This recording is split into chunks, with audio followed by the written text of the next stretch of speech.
Notion de déplacement chimique, on va regarder un exemple, à partir d'un exemple du 2-méthylbutane. Alors le pic de TMS qu'on vient de parler, ça constitue l'origine de l'échelle d'un spectre RMN. Pour un proton, l'écart entre la valeur du champ pour lequel il résonne et cette origine, ça va constituer ce qu'on appelle son déplacement chimique par rapport au TMS. On va noter ça lambda minuscule et on va l'exprimer en ppm, en partie par million. Si par exemple je m'intéresse au spectre RMN du 2-méthylbutane, j'ai vers la droite le champ magnétique qui est croissant, vers la gauche le phénomène de déblindage qui est croissant. Donc j'ai une référence complètement sur la droite, comme je l'ai dit, avec le pic TMS. J'ai un signal qui est émis loin du TMS, donc il aura un champ faible avec un déblindage.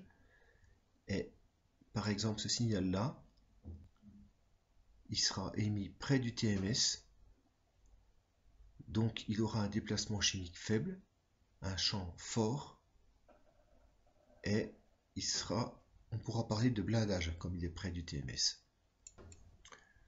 Voici quelques valeurs de déplacement chimique pour différents types de protons. Donc on a les déplacements ppm qui varient entre 0 et 13. Ça peut monter jusqu'à 15 dans certains cas. Donc on va retrouver des fonctions particulières à chaque endroit géographique du spectre en fonction du déplacement chimique. Donc c'est une table qu'on va utiliser pour caractériser des éléments dans les applications. Si on veut s'intéresser à une méthode d'analyse d'un spectre, il faut tout d'abord chercher à voir les informations qu'il nous fournit, ce spectre. Le premier type d'information qu'il nous fournit, c'est le nombre de signaux, avec la valeur du déplacement chimique correspondant. Ça va permettre d'identifier le nombre et la nature des groupes de protons équivalents. Pour ce faire, on utilisera la table qu'on a vue avant. Deuxième information fournie par le spectre, c'est la courbe d'intégration. Elle donne le nombre de protons de chaque type. L'aire de chaque type est proportionnelle au nombre de protons responsables du pic. Et sur la courbe d'intégration, la distance entre deux paliers, elle va être proportionnelle à la surface du pic correspondant, donc au nombre de protons. Troisième information fournie par le spectre RMN, c'est la forme de chaque signal. Elle renseigne sur le nombre de protons voisins du proton étudié. Un signal, il peut être constitué de plusieurs pics. Ce phénomène est lié à la présence des protons voisins qu'on appelle le couplage spin-spin également. En pratique, un proton ou un groupe de protons équivalent ayant n protons voisins donnera un signal constitué de n plus un pic qu'on appelle un multiplet. Donc s'il y a un pic, on appelle ça un singulet et il n'y aura pas de protons voisins. S'il y a deux pics sur le signal, on aura un doublet et il y aura un proton voisin. 3 pics, on appelle ça un triplet, 2 protons voisins, etc. Et on a la règle des n plus 1 uplets qui dit que quand on a n plus 1 pic, on a n protons voisins. Une remarque, même plusieurs remarques. S'il n'y a pas de courbe d'intégration sur le spectre, on trouve parfois au-dessus du signal un chiffre qui est égal ou proportionnel au nombre de protons correspondant au signal.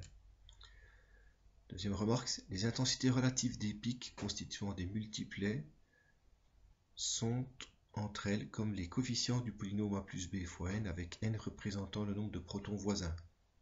C'est-à-dire que n est égal à 1 pour un doublet, n égale 2 pour un triplet, n égale 3 pour un quadruplet, n égale 4 pour un quintuplet. Donc on a directement le nombre de voisins et on utilise pour calculer le nombre de multiplets donc le triangle de Pascal. On a 1, 1 au début, 1 plus 1 ça fait 2, 1 plus 2 ça fait 3, 2 plus 1 ça fait 3, donc c'est toujours encadré entre 1 à chaque extrémité, comme quand on construisait le triangle de Pascal. Alors une prudence toutefois, là donc on est dans un cours d'introduction, là, mais la multiplicité des pics elle ne dépend pas du nombre de protons qui résonnent, mais de ceux de leurs voisins. On verra ça dans des exemples. titre d'exemple, on va compléter un petit peu ce qu'on avait vu tout à l'heure avec le 2-méthylbutane. Donc ici, on voit qu'on est en présence de 4 signaux, si on ne compte pas le TMS. Premier signal, il y a un pic, donc il n'y a pas de proton voisin.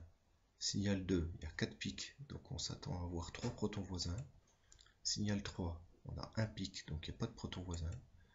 Signal 4, on a 3 pics, donc on a 3 protons voisins.